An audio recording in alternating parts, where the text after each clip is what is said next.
As a single mother, my first job is care about Derek. Everything that I do it from him. When I moved to Philadelphia and this apartment, after 6 months, we need to connect with the world. I use the internet to keep him in a language because that's the way to get connected with my family tradition. He has to know where he comes from.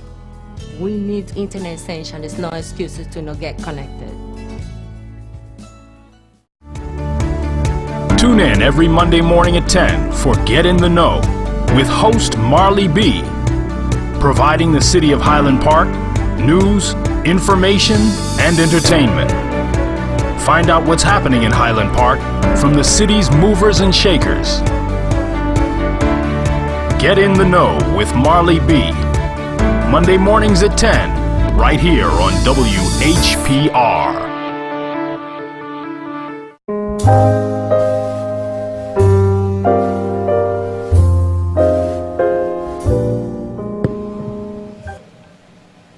And good morning and welcome to your very own TV show, Get in the Know. I'm your host, Marley Blackman. Marley B, that's me. I'm also your press secretary for the city of Highland Park, giving you the information you want to know, deserve to know, and need to know.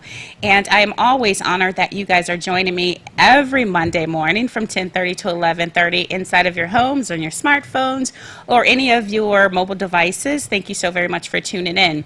So we have a wonderful guest today. His name is Mr. Hester Wheeler. He is the Assistant Secretary of State for the state of Michigan. And he's not only that, he's so much more to us. He does so many things in the community, and we're just going to pick his brain, have some fun with him, see what he's been doing in and around the community, and see how he can help us right here in Highland Park. So stay tuned in, stay locked in, and we'll be right back.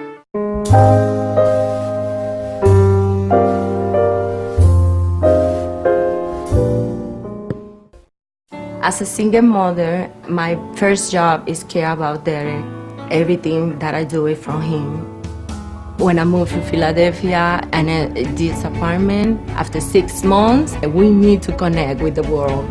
I use the internet to keep him in a language because that's the way to get connected with my family tradition. He has to know where he comes from. We need internet essential. There's no excuses to not get connected. Tune in every Monday morning at 10 for Get in the Know with host Marley B, providing the city of Highland Park news, information, and entertainment. Find out what's happening in Highland Park from the city's movers and shakers. Get in the Know with Marley B, Monday mornings at 10, right here on WHPR.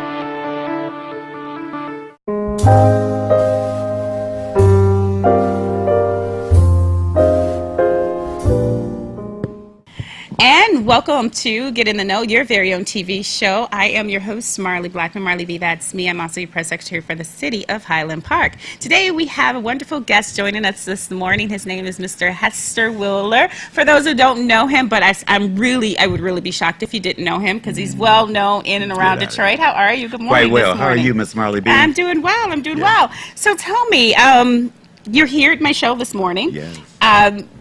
Did you have a busy day? Because you have a long list of things to do in the course of the day. And it's Monday. I've got about 4 things I need to get accomplished before 5 o'clock today. All right. A couple back-to-back meetings and a couple of drop-ins that I need to do. But this is probably the highlight of my day. Yeah? I'm delighted. I'm excited to Really? be here. Really? I've heard of your show, and I just had not been invited, so this is like one of those mountaintop experiences. Well, you're now invited. I'm You're delighted. here, Thank you. and I'm so honored that you're here because of who you are and what you do for the community for a very, very long time. Yeah. Could you tell the world, tell our Highland Park viewers as well as the rest of the world, who you really are? Yeah, that's a Give us the elevator pitch of who you are. It's not that heavy, but I think if I had to define it very simply, I mean, I'm a brother from Linwood, 5 brothers, 4 sisters. I came from a large family. And if I had 4 or 5 words to describe my commitment, it would probably be advocate, activist, organizer, public speaker, entrepreneur, and executive at the community level. Okay. I think those things sort of describe the way I view myself. I am blessed beyond measure. I was a firefighter with the city of Detroit for a number of years. I worked on political staff in Lansing. Yeah. I had the blessed opportunity to serve as executive director with NAACP Yes. Detroit branch for a number of years. I worked in county government. Okay. I worked. No, wait, you were in county government. What was your title? I served as assistant county executive. Okay, wow. Yeah, and I was chief innovation officer over at Black Family Development. I've worked on a bunch of coalitions. I fought against vouchers. I fought to preserve affirmative action. Yeah. I was a part of the coalition to protect Detroit school children. We've worked on a ton of initiatives, and earlier this year I was appointed Assistant Secretary of State, so I'm on the team with Jocelyn Benson, where we get to move around Michigan. We have the opportunity to help a lot of people, Ms. Marley. That is amazing. So, is that amazing? Oh my gosh! So we're going to just go through Yeah, all of let's go those through things, it. Yeah. line item by line item. But first, I want to talk about the new rights for Michigan voters. Yeah, that's so a big tell me deal. about that. The new rights. What makes it a new Yeah, right? it's really the voters in Michigan really Yeah. delivered a new set of voting rights in Michigan, and that is especially significant. And I'm particularly pleased to have this opportunity to talk about it, Yes. because a lot of times we just don't know what we don't know. So on November 6, 2018, both Proposals 2 and Proposals 3 were delivered to Michigan voters in a significant way. They won by overwhelming numbers. And Proposal 2, for example, allows for this new redistricting commission. And why is that particularly significant? Most of our listening audience probably are familiar with Voters Not Politicians. Yes. That was a statewide coalition that came together to stop this foolishness where politicians basically were picking their voters. We're going to flip the script now where voters get to pick their politicians. And some of the words that come with gerrymandering include stacking and packing and compacting. And what does that mean? Politicians were drawing lines around different communities where they would compact African American voters in particular, all in the same district. The Voting Rights Act simply requires, when you have an opportunity to elect an African American or a person of color, that if you satisfy the 51% threshold, then that is sufficient. But what politicians were doing, they were packing African American districts with 60, 70, 80%. So it really diluted the black vote, where blacks could have been voting in other communities and having significant impact. So if you look at congressional districts right here that affect Detroit, 13th and 14th in particular, Brenda Lawrence, Congresswoman Brenda Lawrence represents the 14th. It goes all the way up from Auburn Hills and Pontiac all the way down, and it sort of fishtails through the city of Detroit all the way over to the Grosse Pointes. That is the perfect example of gerrymandering, and gerrymandering comes from this governor off of the East Coast named Jerry, I think Connecticut, and then a salamander is a fish, and the way that salamander is designed shows these squiggly lines. So Governor Jerry used these squiggly lines to draw districts, and they became known as gerrymandering. So my point is the African American vote in particular was diluted. Now we've got Proposal 2. We get to put together a new redistricting commission. Marley B., why is that significant? Well, we're going to put together a new team of 13 people. 4 have to be Democrats, 4 have to be Republicans, and 5 are independent. And I'm encouraging Detroiters to make application for this redistricting commission. $40,000, should I say that 2 or 3 more times? We're going to provide you a $40,000 stipend per year to serve on this. Really? Yes, ma'am. Wow. And I know, is that promoted? Is that well? I mean, it's just it's in the state law. Really? And a part of the reason we have to continue to educate, because, like I said at the very beginning, very often we just don't know what we don't know. But we will provide you a $40,000 stipend. The way the state law is written, your employer can't fire you if you serve on this commission. We're encouraging employers to enable their employees to serve on this particular commission. So most of the people that serve on this commission, we would hope that they keep their regular jobs and they still come to these redistricting commission meetings. Okay, so we gotta talk about You don't have to be an expert. Okay. You don't have to be an expert. We're going to bring in a ton of technicians, but let's talk about it. I know. I just want to know, what are the qualifications? Yeah, well, that's exactly where I thought you might be going. We need average citizens. technology is so pervasive now. Technology is so readily available now that really we're going to show you how to draw lines based on computer layouts. We'll show you where people live, and we can break voting districts down now, not only by precinct, but by census tract. We know exactly who lives where. So we're going to bring in these experts and show you where these different neighborhoods are. Yeah. And we'll show you how to get to 51% or 55% or how to satisfy a particular political threshold. You don't have to be an expert. We're going to train you how to do it. But these 13 people generally have to agree that that's a fair district. Okay. You So follow it's what I'm one saying? group of 13 people. That's It's one not group. multiple groups. Nope, of it's 13. one group. And okay. so we expect thousands of people will make application. Yeah, but we do of course. have some requirements that this 13-person commission has to be geography balanced. What does that mean? That means they can't all come from the UP, or they can't all come from So you're gonna Southeast you're Michigan. gonna strategically pick Yeah. people from different areas That's throughout exactly Michigan. right. And we Okay. and so I'll give you a quick example, and I hate to read to you, but I do want to Yeah, give you no, some please more, do. some very specific. Yeah. It says applying to serve on the commission. This constitutional amendment establishes a commission of 13 registered Michigan voters randomly selected through an application process. Any Michigan registered voter is eligible to apply to serve on this commission. However, the constitutional amendment makes note of a few key exceptions. Commissioners cannot be a partisan political office holder or a candidate, the employee or close relative of a partisan political office holder or a candidate, or a registered political lobbyist. In other words, Okay. if I'm a city council person here in Highland Park, You couldn't be a part of this. I couldn't make application, Yeah. and nobody in my family could make application. Do you Yeah. follow me? Uh-huh. Or if I'm a registered lobbyist and I'm advocating on particular Issues and- yeah. on behalf of a particular set of concerns, and I couldn't make application. Okay. An online application to serve on the commission will be available late in 2019. In fact, we're probably going to roll that out by the beginning of next week. Our target. What do you think that application looks like? It's just a simple application that asks you to describe who you are and what your background is and what your interests might be on this particular issue. It's not that complicated, and you'll be able to make that application online. We're encouraging people, if you want to learn more about this particular issue, go to redistrictingmichigan.org. Okay. And all of these details that I've just articulated are there. An online application late this year, but we're trying to roll it out before the middle of October, which is right now. Applications also will be mailed randomly. We've identified several thousand people across the state that will be mailing these applications to.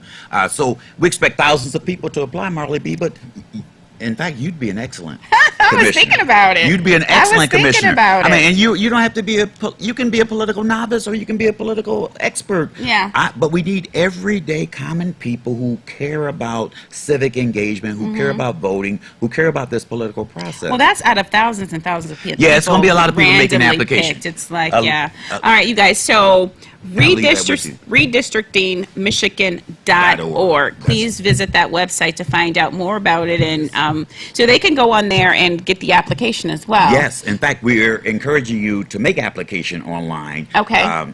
And that's just a lot easier. Yeah, absolutely. And why is making application online, why do I say it's a lot easier?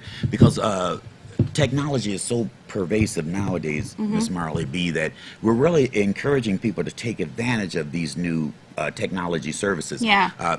In addition to Proposal 2, we now have Proposal 3, which allows for online voter registration, no excuse absentee voting, same-day voter registration.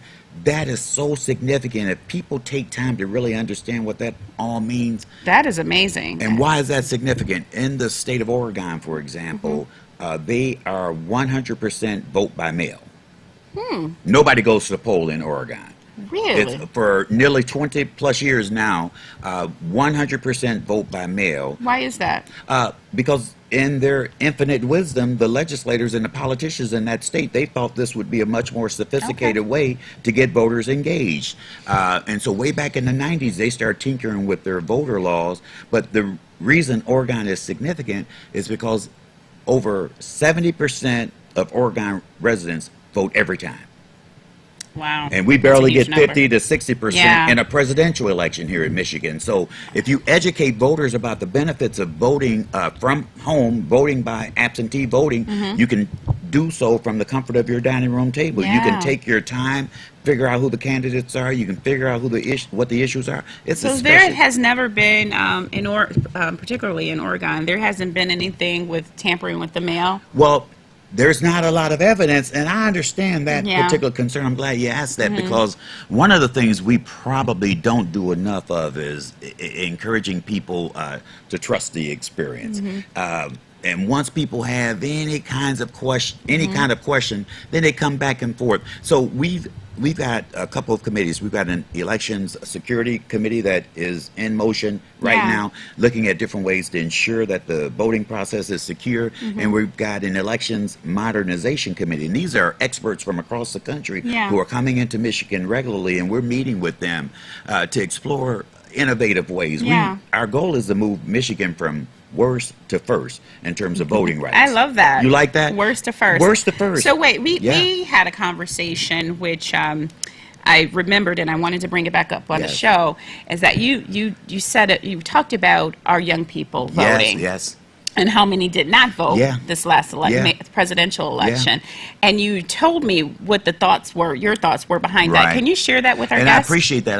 Yeah. I wanted to work my way to that particular point, but it is so important. I'm glad Yeah. you highlight it now. So what we've identified, we've done a lot of research on who votes and why they vote and Yeah. who doesn't vote and why they don't vote. In fact, we got some data that shows us where the 100 lowest performing voting precincts are in the state of Michigan. Yeah. 40 of them are in the city of Detroit, about 20 of them are in Flint, and the Yes. other 40 or so are spread out across this state. Mm-hmm. We looked at young people in particular between the ages of 18 and 35, and we see consistently young people in that particular age demographic are only voting at a rate of about 10% Mm-hmm. or less.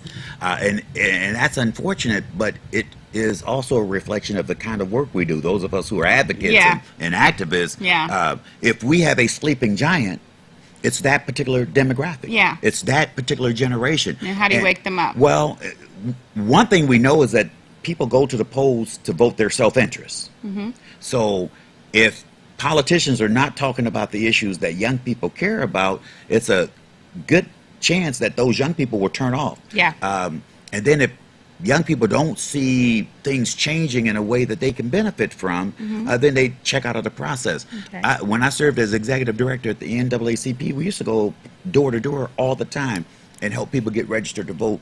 And I remember 2 or 3 times people say, "Hey, you're Hester Wheeler. You're that guy from the NAACP." Yes. So do you remember you helped me get registered 4 years ago, or you helped me get registered good. 6 years ago? That's awesome. He said, "But I registered and I voted because of you or because you helped me get registered." He said, "But you promised that things would change. But look around, Mr. Wheeler, and things haven't changed. Not insignificant." So that's why a lot of young people check Yeah. out of the process. And then you've got layers of bureaucracy. For example, this driver responsibility fee added a layer of bureaucracy. So people could not afford auto insurance. People cannot afford. I want to. You wanna That jump is, into that? yeah. No, All I right. want to make sure that we really dig deep Let's- into that. We're going okay. to take a quick break, and then I really want to talk about that because You got it. It's huge. Is it still on the table? Driver responsibility fee, the law has gone away, but the people who were adversely impacted are still there. Wow. Okay, so we're going to take a quick break, and we're going to come back with Mr. Hester Wheeler. He's got so much information for us. I hope that you're as tuned in as I am. Stay tuned in, stay locked in, and we'll be right back. As a single mother, my first job is care about Derek. Everything that I do is from him. When I moved to Philadelphia and this apartment, after 6 months, we need to connect with the world. I use internet to keep him in a language because that's the way to get connected with my family tradition. He has to know where he comes from. We need internet essential. There's no excuses to not get connected. Tune in every Monday morning at 10 for Get in the Know with host Marley B. Providing the city of Highland Park news, information, and entertainment. Find out what's happening in Highland Park from the city's movers and shakers. Get in the Know with Marley B. Monday mornings at 10, right here on WHPR.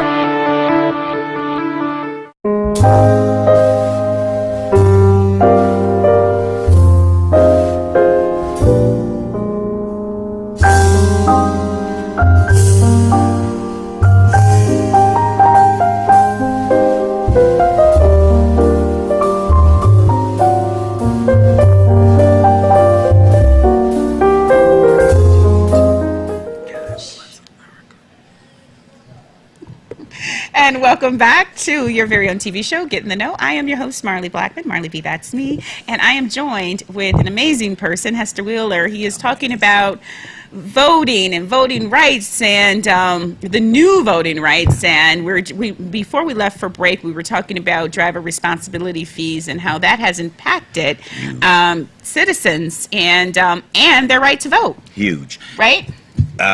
Michigan passed. All of this stuff is connected. Yeah. There are so many layers of bureaucracy in this process. But before I talk about driver's responsibility fee, let me just remind people, the civil rights movement, the women's rights movement, the labor rights movement, Yes. the human rights movement, gay rights and immigrant rights, all of that stuff is connected. Yeah. The same way this bureaucracy we live is connected. And a lot of folk think that a lot of people fight those different fights by themselves, but the reality is it's all about equity, it's all about access, it's all about fairness. So when Michigan State Legislature, for example, back in 2002 passed the driver responsibility fee, a lot of folk thought that issue wasn't about them. I spoke to a group of predominantly white suburbanites. Wow. They said, well, Mr. Wheeler, had Detroit gone to the poll and voted in significant numbers, Mr. Trump would never have won Michigan. I said, but you guys have been silent on all of the issues that Detroiters have been adversely impacted by. So you really have to build friendships, you have to build relationships before you need them. Yeah. So my point is, when young people don't see us fighting For them. and they care about student loans, they care about access to jobs and opportunities. So a lot of people, and they care about fairness and the Yeah. auto insurance experience. Yeah. And auto insurance, you can be a drunk driver living in the suburbs and pay less than a perfect driver living in the city. That's unfair. That's Yeah. inequitable. So now you've got... That's very true. I know of You know, a situation all of just us like do. that. Yeah, all absolutely. of us do. So you Yeah. got 52,000 Detroiters, for example, that don't have a driver's license. Wow. 52. Just in Detroit. Just in the city of Detroit. It was as high as 78,000, but through various workforce development initiatives and various education and outreach initiatives, people have been educated on what they need to do. Wow. One of the programs we're working on in the state of Michigan, now that you've got Jocelyn Benson as our new Secretary of State and Hester Wheeler as your new Assistant Secretary, we get to work on the issues that we prioritize, including improving customer service. The Secretary of State experience is poor. It's poor. The lines are too... Wait. I know that's you're another issue. jumping. Yeah, I know. We need way I'm more just time. giving you an example of all the issues that we have to work on. Okay, I want you to go back to that, but I need to get back to this To voting. 52,000 people without driver's license Failure to in appear, Detroit. failure to comply, or some other legal issue on your record are reasons people have not had their driver's licenses restored. We're encouraging people to do whatever it takes, because without a driver's license, it becomes an impediment to so many other experiences. There are workforce experiences you Yes. can't have. There are jobs you can't get. There are places you can't can't live. vote. And you don't have a driver's license or a state Your ID ID. to go to the poll, so it becomes a barrier. Yeah. It becomes an impediment. Yeah. And many of those people, they're working, maybe working poor or working middle class, and the cost of auto insurance has been ridiculous. I mean, 40 years ago, as I was coming of age, I know you don't remember this particular fight, but when I was coming of age, I remember the Irma Hendersons and the Coleman Youngs talking about auto insurance redlining. And I've lived long enough now to experience it firsthand. Wow, yeah. You need 2 or 3 jobs just to pay your auto insurance. Yeah. And you add that to your utility bills, we're How do in you survive? trouble. That's exactly Yeah, my how do you point. survive? So it was very onerous. It was mean-spirited. And then luckily in the last couple of years, the driver responsibility fee, that law has gone away. But the people who were adversely impacted by that law, that they still exist. So people need to be educated. They need to take 1 or 2 or 3 additional steps. They've got to call the courts. They've got to make arrangements to pay whatever these fees are before they can have their driver's license That's the key. restored. Call and just try to figure Handle out how your to do business. something about Handle it. your business. Figure out You got to a do payment something. arrangement. Yeah. The fees aren't going away. What we need, though, is some legislative relief. Legislators can pass a new law where maybe what's it called when you get 30 days to turn your library books in without penalty, or like an amnesty, a grace period. So that's really the kind of relief we need. Okay. And so there are legislators who are talking about it, but you know, there's a game in the Lansing experience. As you see, the governor was subject to that particular game because she had wanted fix the roads to be tied to this new budget. Today Yeah. is the last day, but the governor was not. Today is the last day. Today is September 30th. The new budget starts tomorrow, October 1. Wow. You follow me? But the governor was not successful in getting that fix the roads tied because the governor happens to be Democrat. The legislature is controlled by Republicans. That's right. And that's the game we got to play. You know, you've got to count your votes before you announce a particular initiative. The governor was not successful in getting the fix the roads a piece of the budget passed. That same thing is true when you want some progressive legislative relief around issues like driver responsibility fee. So there are layers of stuff. There are 9,000 people that leave Michigan prisons every year, for example. Most of them come home with no driver's license or no state ID. That's another initiative that we're working on now. To make sure that they have that before they leave. Yeah, we want from them to being have it before they leave incarcerated. They should their have it. They should 32 have everything that they need so they can be a part of society. And they need to be educated and reminded that their right to vote in Michigan is automatically restored. There's nothing, they don't even have to re-register. As long as you're not serving time physically behind bars on election day. If you had a felony, let's clear that Your up. right to vote is automatically you're restored. talking really fast. We gotta go slow on these important. You are a fast talker too, so I'm trying to keep up with you. We have to go. Okay, so we both got to slow it down a little bit because I really want the viewers to know what, because they're mostly everyone at home or somebody they know or they are themselves dealing with this matter. And then I'm going to repost this show on YouTube and social media just so we can get the message out there. And so what you're saying is critical. It's very, very important to the 52,000 people without driver's license right now. So, and that's not even including Highland Park, you guys. Right. So listen to this. So when you are incarcerated and you have a felony on your record and you're released, you could still become a. Your right to vote is automatically restored. No matter if you don't have have to do anything. felony. If you were already registered as a voter, your right to vote in Michigan is automatically restored. Thank you for slowing me down. Thank you for putting extra emphasis on that particular issue because there are a lot of folk who want ex-offenders to think that they don't have the right to vote. And that's the kind of work that many of us have done for a lot of years. At the NAACP, we would host forum after forum. We would go to meeting after meeting. We would do radio interviews like this to try and educate. And a lot of people just check out of the society and civic engagement process assuming that I've been branded an ex-offender. And so I can't But your right to vote has been restored. And we're trying to be even a little more progressive now with this Secretary of State administration, where we're working. The Michigan Department of Corrections is right down the street from the Michigan Department of State. We've never met to figure out. Now we're meeting regularly. Okay, good. Do you have something to do with that? A little bit? I'm happy to be in just a little bit, the discussion. I'm from Linwood. I told you that earlier. Well, that's what we need. We need people from Linwood to go up to the top to make things happen. This is the stuff that I care about, and Jocelyn Benson is the right person. She says, Esther, the reason I wanted you on my team, help us fix that.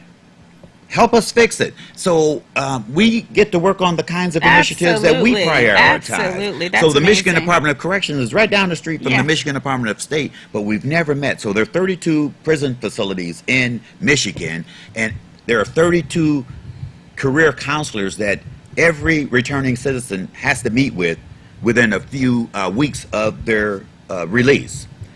That's the critical moment where that person needs to have his birth certificate and their proper credentials to make application for a state ID or a driver's license. If you have been incarcerated for 4 years or less, then you don't even have to go to the Secretary of State. You can just automatically have your driver's license restored. Every 4 years you have to take a picture photo. and everything, so I'm saying, so it's easier for people who might serve 2 or 3 years to have their driver's license. How about guys, don't do anything? If you see me on the news, you'd hear me say, just don't do anything to go to jail. Please. How about that? Oh my God. But if you get caught up, you get these are the rules to restore your life. And that's especially significant that we put extra emphasis. You know, honestly, I say that I'm an activist, I'm an advocate, and that's because I'm hypersensitive about a few things. Things that don't work for African Americans, 3 things that don't work for African Americans, all happen to start with a P. Number 1 is the police. And, and I mean, I know that there are a bunch of great police officers. Many of them are my friends I'm related to, but there are too many rogue police officers. And the police experience for black folk is negative. Yeah. I'll bet you my blood pressure is 3-4 points higher than it should be because I know that it's a volatile situation if I have an encounter with a police officer. And the facts will weigh it out. Over 500 black people have been shot or killed by police in the United States since Trayvon Martin. Wow, and it's not gotten worse. It has gotten worse, but it's not top of the story. It's not front page anymore. It's just business as usual. Yeah. Do you understand what I'm Another saying? average day at work. It's an average day at work. So I'm saying police, the next is the press. You know, I don't agree with anything that comes out of the White House with this crazy man who's in charge. Okay. But the one thing I do agree with is this concept called fake news. If you don't go above and beyond to read the Michigan Chronicle or Black Enterprise or Ebony Magazine or communication mediums that are designed for us and by us, you're not going to have a good opinion about yourself because these newspapers typically promote and protect privilege and power. I love that. You understand what I'm saying? If you're reading the general population media news, it's not for you. It's not for you. But if you're reading, you got to read stuff that reaffirms. Black Enterprise. I've learned more about entrepreneurialism reading Black Enterprise than I've ever learned reading these business books and communications journals. around town. Absolutely. Because I see people who look like me, who came from and they're places successful like and they've made it work. That's right. You hear what I'm saying? Right. So I'm saying police, the press, and the third is public policy racism in particular. And so all of these laws, driver responsibility fee, auto insurance redlining, photo ID, all of that is an example of public policy racism. And then there's another layer to this that a lot of people don't really understand.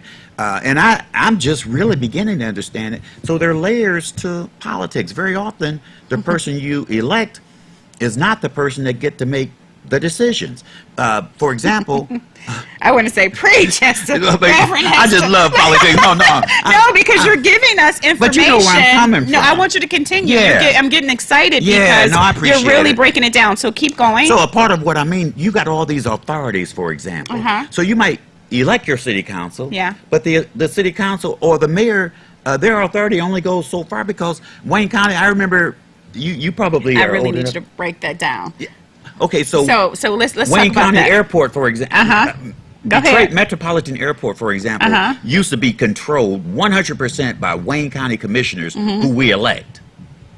Today, the airport is controlled by an authority who is appointed by elected officials.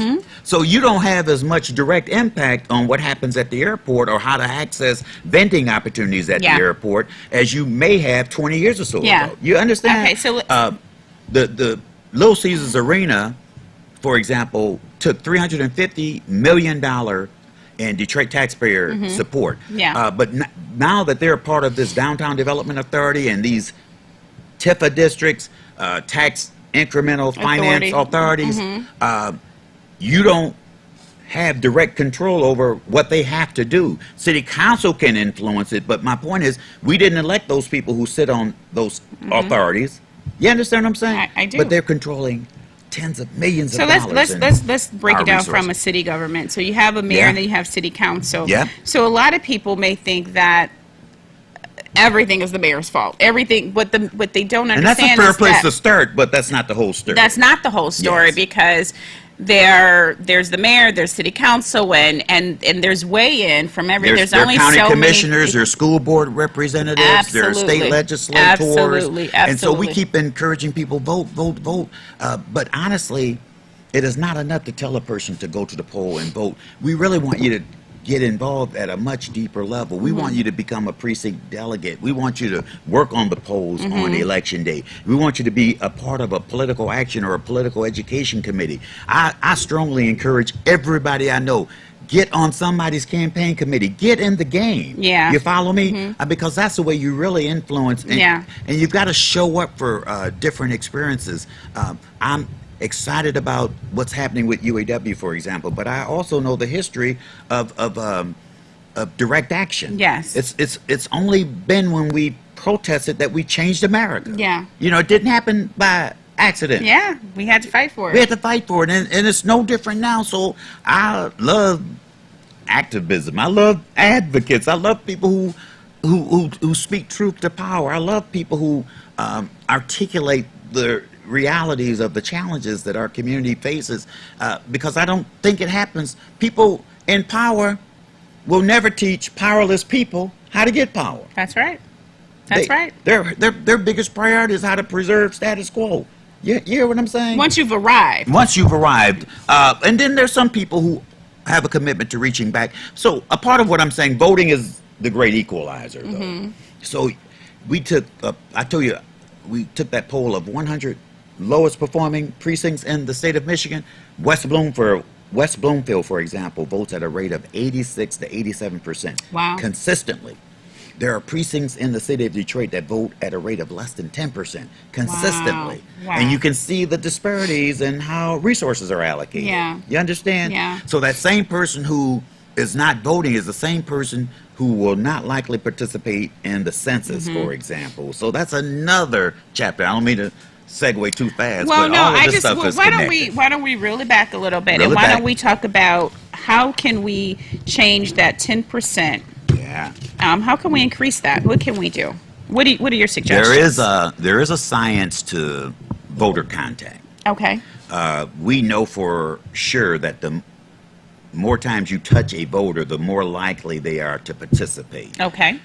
And that brings me to this other aspect of Proposal 3. It's called same-day voter registration. Oh. So we had 2 elections already in Michigan this year, May the 7th, I believe, and August 6th, and they were in different communities across We got a the call. state. Let's You got see. a call? Yeah, Okay. let's see. Let's jump See in. what happens.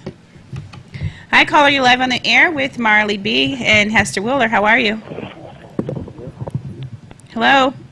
No, we just closed missed it. him. Okay. So same-day voter registration, it allows people to show up on election day. They may have to go to their city clerk's office to register and vote that day. There used to be a Michigan law that said you had to be registered 30 days in advance in order to participate in the upcoming election. Why is this new law significant? Because 400 plus people registered and voted on May 7 this year for the very first time in Michigan history, and quite a few more than that 400 registered and voted in August. But what's significant about that, Marley B, is that 80% of them were under age 30. Wow. You hear what I'm saying? That's huge. So what that says is that very often younger people might not wake up to the political reality of that moment until you get closer to election day. Yeah. And you got more time now to work with younger people. That's our sleeping giant. Wow. That's our sleeping And that's giant. how you wake them. That's And we awesome. anticipate voter participation in 2020 will increase 25 to 35% because now there's no excuse that you have to vote as an absentee voter, and you get the benefit of same-day voter registration. You get to register online. All Secretary of State branches, for example, when you go in for any reason, we will automatically register you. All of these are new laws that came out of Proposal 2 and Proposal 3. Wow. Did That you know is- any of that? I did not You didn't? know. I did and not you're on know the that. front line, Marley I B. didn't know that. So I appreciate you for Yeah, I for did see. I inviting me didn't to know about participate. it. Yeah, that's awesome. But that's the kind of education that we have to do. So I Yeah. appreciate you extending this opportunity for me to just Yeah, spend time with you absolutely. like this and talk about Proposals 2 and Proposal 3, because the more we educate, the more we touch voters, the more likely they participate. But the average voter needs to be touched 4 to 7 times before they get it. Before they get it, let's talk about the customer service that Yeah, I oh, yes, stopped you. thank you. The customer service that's going to enhance Yeah. for the good. Yeah. I'm assuming, right? Yeah, so a couple things. You remember Jocelyn Benson promised 30 minutes or less. 30 minutes or less. We've got work to do, but three things I do need our listeners to understand is that 65%, 2 out of every 3 reasons you might go to the Secretary of State's office is for something you can do online. So if you have technology at home, spend some time on the Secretary of State's website before you decide to go to the branch, because the lines are long. The other solution that we put in place now is that you can make an appointment at any branch. And if you get your appointment, don't go to the branch until about 15 minutes. If you get a 10 a.m., go at 9:45. And then we promise you we can get you in and out in about 30 minutes or less. We're not as refined as we should be.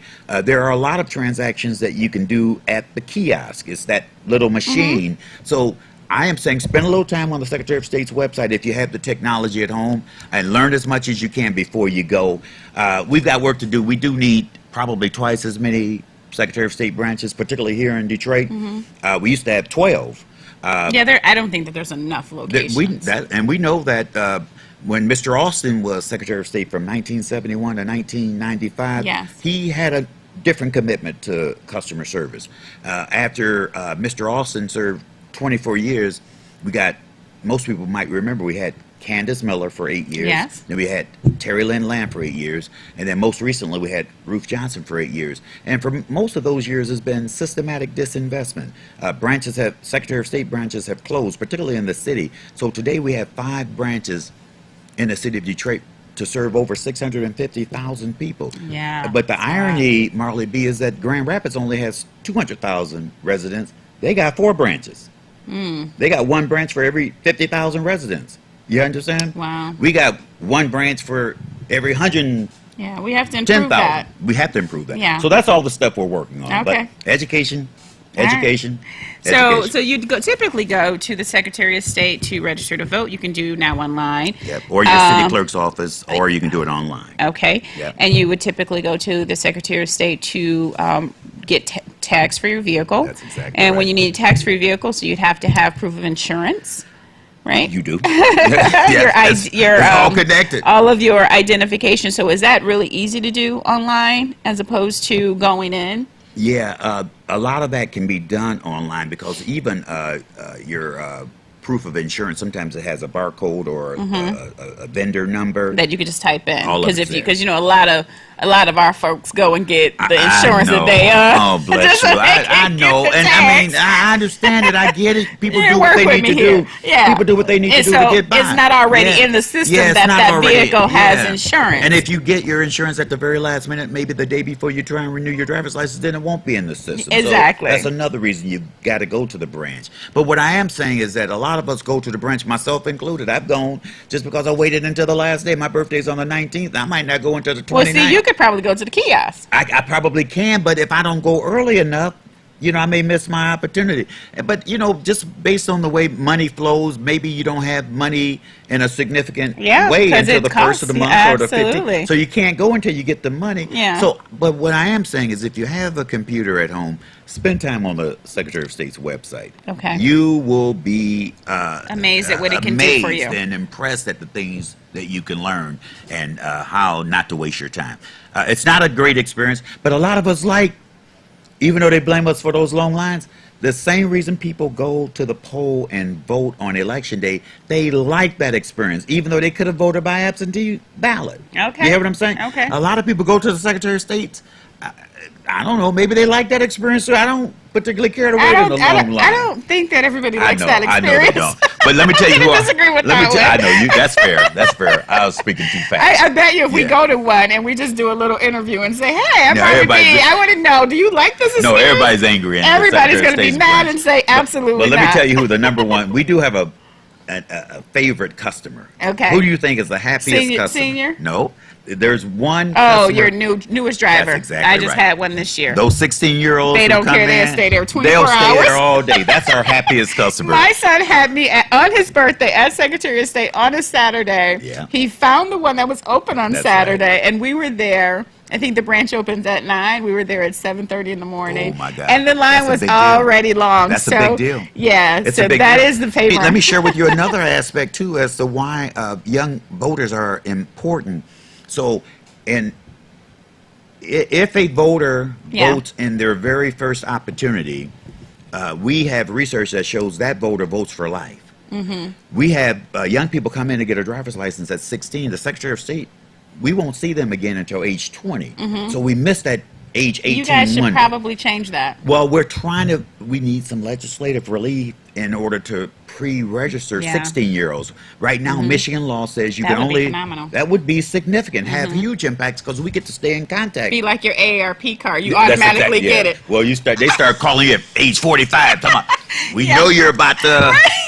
You But can that's- automatically get it. That would be but awesome. that's the kind of contact Yeah. that we need to maintain with those voters. But we need some legislative relief, is my point. Yeah. So if we could pre-register at 16, then send them a reminder at 16 and a half and another reminder at 17, and at 17 and a half we say, hey, come in. Or if we could connect voter registration to high school graduation, that would be huge. You hear what I'm saying? you're working on that, right? Yeah, we're having conversations about it. You gotta Marla B. work on it. But it's a lot of innovation that we're learning that are best practices across the country. So, but we need young people to recognize the impact and the value. Yeah. Well, their I voter hear participation. young people now, they're from a lot of different people saying that they're just not that interested in driving because of the technology with Uber and Lyft and all of the, all of that. So how do you filter through that? So the world has changed. When I became 16, couldn't wait to get your driver's the license. number one thing we wanted was a driver's license and a car. The number one thing most 16-year-olds want now, based on the research, is technology. Yeah. So, they've got these cell phones that connect them to the world.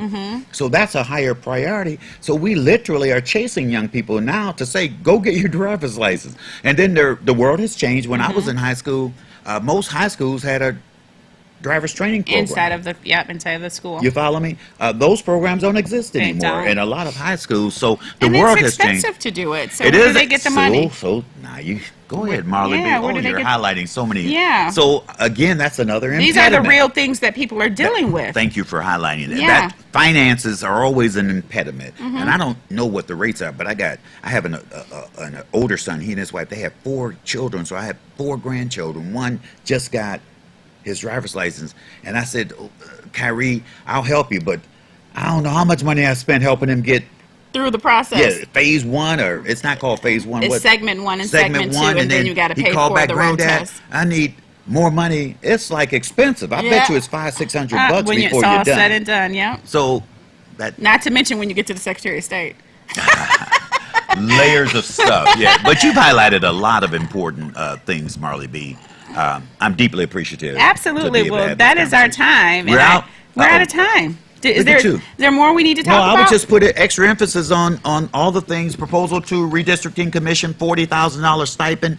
Go to redistrictingmichigan.org. I believe Proposal 3 will increase voter participation as we educate. Yeah. No excuse online, no excuse absentee voting, online voter registration, same day voter participation. That's significant. So thank you. Perfect. Thank you so much. Thank you so much. All right, guys, as always, I'm so thankful that you joined in on the Get In Know Show with your host, Marley Blackman. Marley B, that's me. I am also your press secretary for the City of Highland Park, giving you the information you need to know, want to know, and deserve to know. You know how to reach me 24/7 at 313-252-0050, extension 258. Rings right to my cell phone. So if you need anything, you need access to City Hall, have any questions, please don't hesitate to call me. I am here for you, and as always, mwah, I love you. Have a great day.